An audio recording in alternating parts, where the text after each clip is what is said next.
mPulse is well known industry-wide for its ability to gather data on your web app, allowing you to carry out real-time analysis of your own application. But this real-time data gathering system allows other features as well. For example, alerts. The mPulse alerting system is extremely powerful, and it allows you to be alerted when issues arise with your web app in real time. Let's take a look at this feature now. Today, we're going to take a look at alerts, and it's one of the items that you can see up here in the tab bar.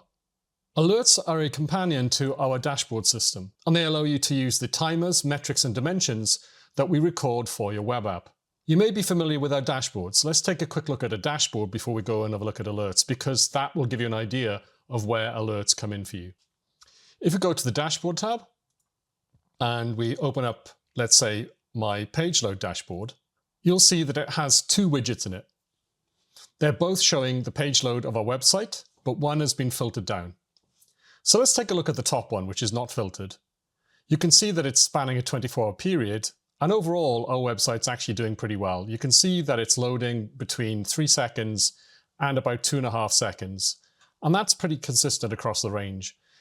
But the thing to remember is that this is an aggregated view of all of the countries that our website appears in. So down below, what I've done is I've used a filter on this section to only show our beacons coming from Japan. Japan is a different story. You can see that again, if we look over here, 2 seconds is roughly the sort of average. But over here, we can see that we have some pretty big outliers. Here it took 7.8 seconds, and over here, even worse, 16.6 seconds and 17.9. How would we know about this? Well, obviously you can look at a dashboard and you would be able to see these events happening in real time. But that isn't very good when you're away from your computer, or if you have many web apps, or of course many different territories in which you need to be aware of the performance. So this is where alerts come in. Let me show you how they work. So let's click on the alerts tab. So you can see here we've been taken to the recent alert activity list, and in this case we haven't actually created any alerts yet, so there's nothing to see. So let's create an alert. Let's go to alert definitions, and we're going to click on new to create a new alert. So the first thing to be aware of is that there are two different types of alerts. There's a static threshold alert and anomaly detection alerts. Anomaly detection actually shares about 90% of the functionality of static thresholds, but it has a slightly different way of detecting the criteria via which the alert is triggered. For that reason, we'll have a look at anomaly detection in a second, but we'll start off by looking at static threshold alerts first. So let's go ahead and make a static threshold alert by clicking on the icon. So this is a static threshold alert. And it has several sections that you have to fill in. Some of them are mandatory and some of them you can just leave as is. But it's actually quite easy to use once you get used to it. So let's just run through the different areas first, and then we'll go into each one in a little bit more detail later. At the top of the alert, you've got the name and the app that it's actually going to pertain to and the severity of the alert. Underneath that, you have a section called conditions, and this defines what exactly it is that's going to trigger the alert.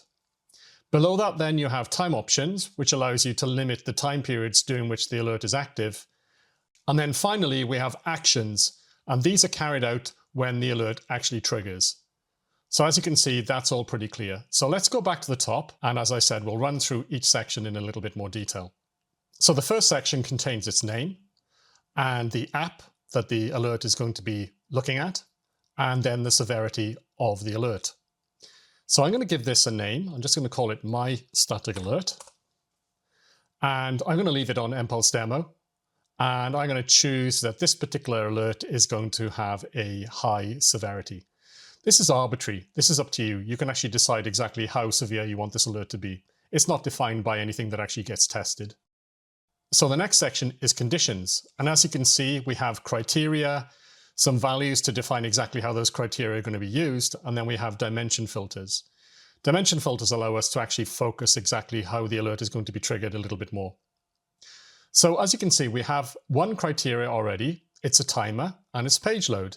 So that matches up with the test that we want to do. We want to test our page load, but only in Japan. So we'll have a look at how we do that in a second. You can see that we can choose the percentile that we want to use for this particular timer. You can choose the logic. Is the value going to be more than, less than, equal, and so on and so forth? And then finally, you have the actual value. It's using default values that we have stored for each timer. that allow you to basically use them and use those values as is, or in your case, you can choose a specific value to test for. So as we saw earlier, I think our outliers were above 3 seconds.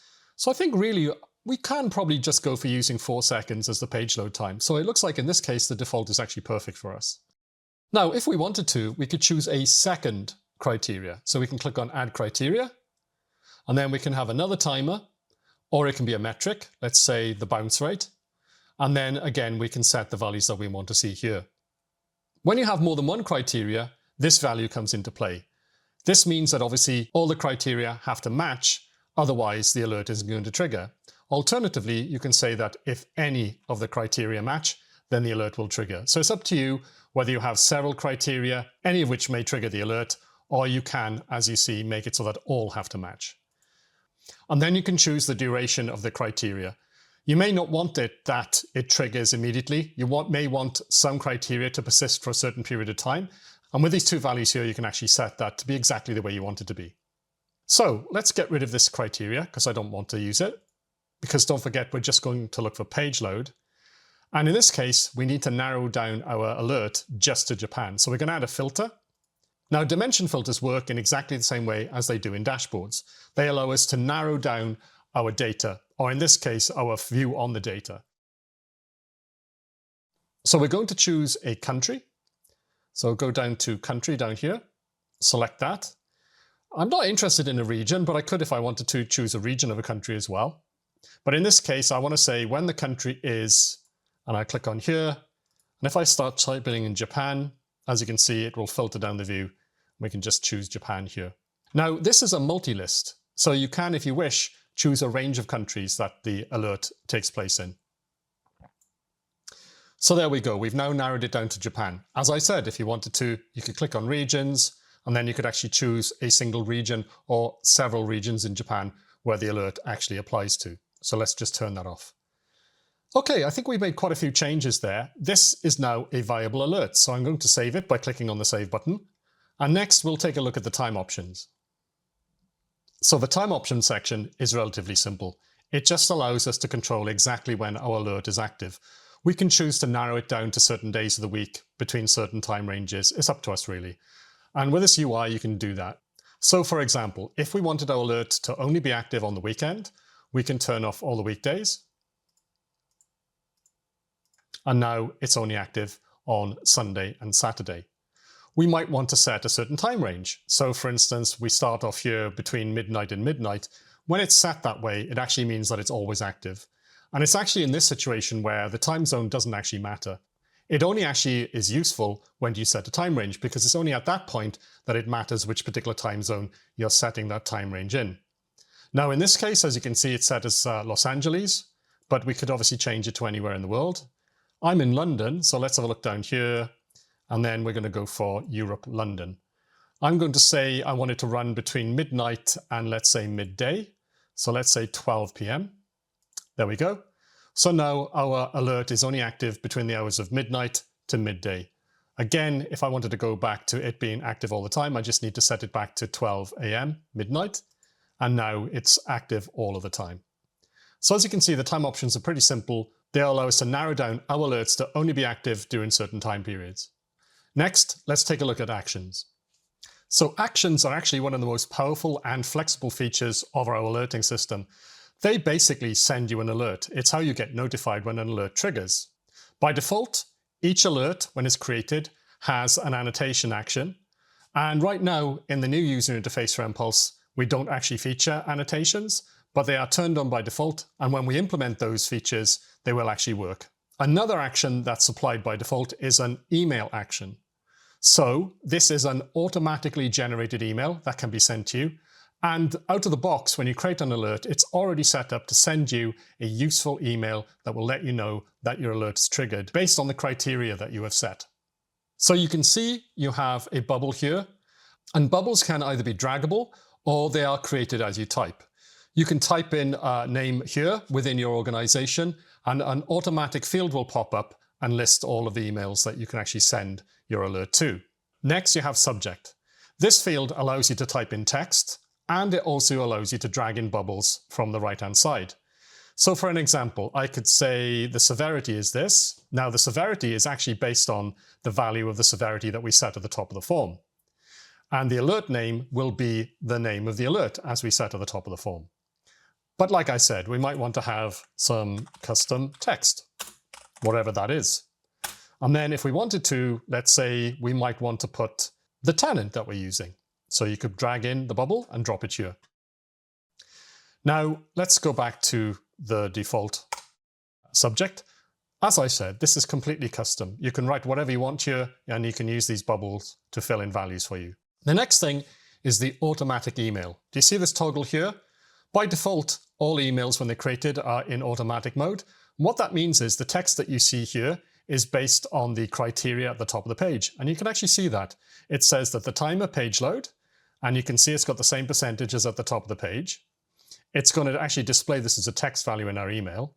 And it says that it is greater than 4 seconds. And it will actually show you the value here in milliseconds when you actually receive the email. It says that alert beacons are filtered by the country, and the country is Japan. So this lets you know when you receive the email exactly what the criteria were that triggered this alert. Now in this email, you can actually drag in bubbles as well. And you can type some text. So let's type some custom text here. And as I said, let's say we want to drag in, let's say a metric, the revenue on our website, we can put that here, and the revenue value will appear here. Now, it's up to you basically how you want to use this system. We're not going to limit you in any way. You can drag in timers, custom timers, and they will just appear with their values here when you receive the email. But if you want to have automatic representation of the criteria that was used when you sent the email, just click on here, toggle it back to auto, and as you can see, it will go back to using the values at the top of the page. So that's an email action.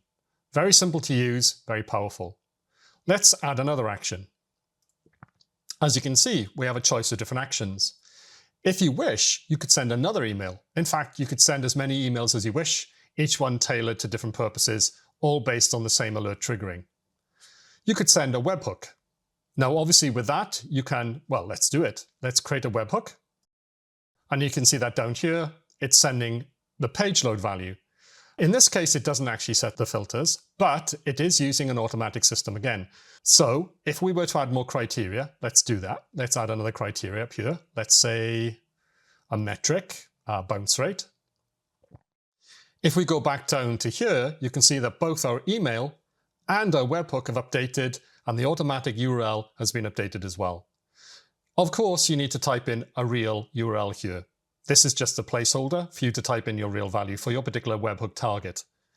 Down here, you have headers, and you can choose which type of webhook it is. So for instance, we could do a put or a post, let's say a put. When we do a put, we have a body as well and headers.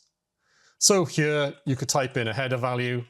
It's telling us that this isn't correct, so we just need to give it a proper value. Let's say some value. There we go. So obviously this isn't a real header, but yeah, you would type in a number of different headers here. And then down here, you could actually put in a body for your webhook.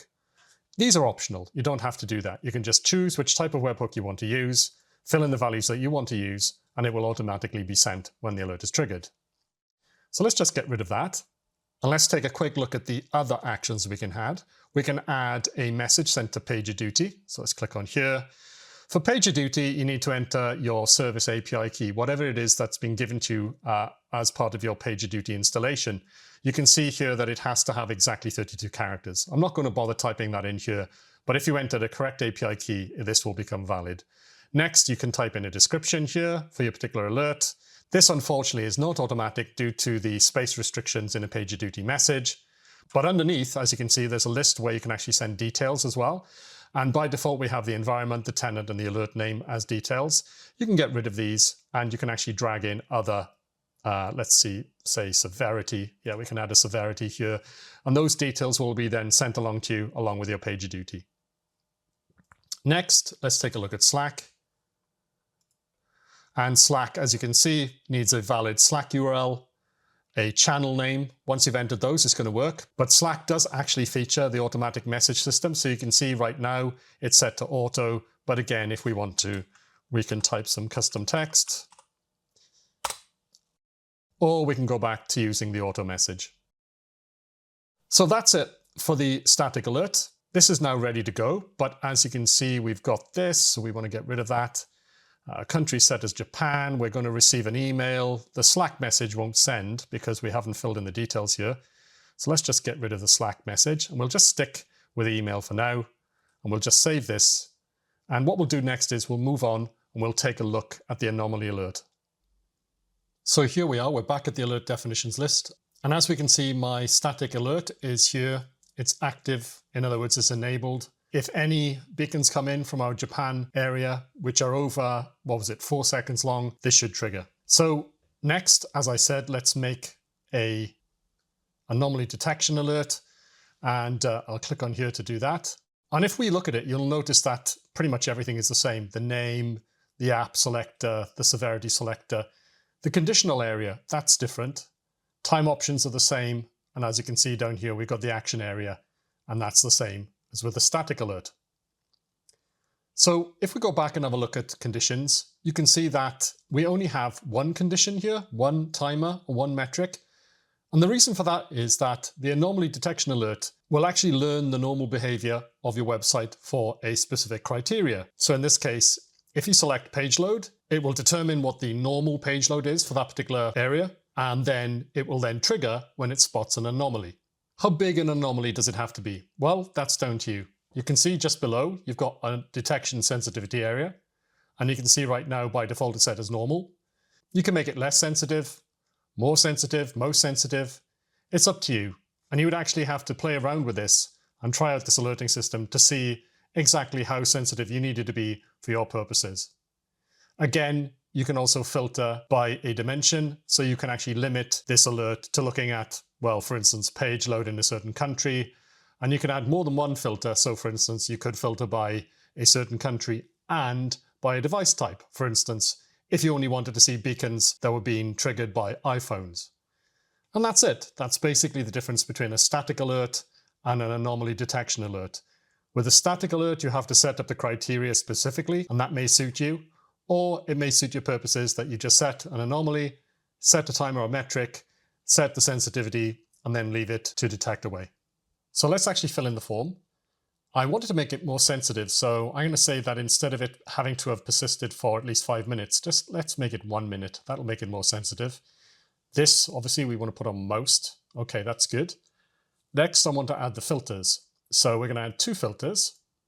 And the first one is going to be a country filter, and the second one is going to be a device type. So we need to fill this in. The country is going to be Japan. And then for the device type, we want to have only a mobile device. And the device manufacturer is going to be Apple. Now, in each case here, if we left this as mobile, all mobile devices would actually be able to trigger this alert. But we're going to narrow it down as we tick this. Now we're going to say only Apple mobile devices. And if we have a look at the types of mobile devices for Apple, we can see that we have the iPhone, the iPod, and the iPod Touch. So in this case, we're only really interested in iPhone. So we'll click on iPhone and we'll click on OK. And I think everything is good now. We've got the email down here. You can see it's updated with the filters that we've added, saying that, it must be the device manufacturer is Apple and the device is iPhone. And I think the only thing we need to do now is just give this a unique name. So I'm just going to call this My Anomaly Alert, and we'll save it. And now let's go back to the alert definitions list. And there it is, ready to go. And there's one last thing I'll show you, the recent alert activity. This is actually where you can actually track if alerts are triggered. This is useful when, for instance, you're not one of the people that actually receives the alert in an email or in a Slack, but you may still want to see if an alert is actually triggered. You can see that when it triggers, it will actually list the time and the date here. And you can also see if it's been cleared. Clearing is when an alert is triggered. This has gone red, and you can actually clear the alert so that it's available to then trigger again. So yeah, that is the alerting system. Thank you for watching this presentation on the mPulse alert system. To learn more about mPulse, why not visit our blog at the URL shown on screen.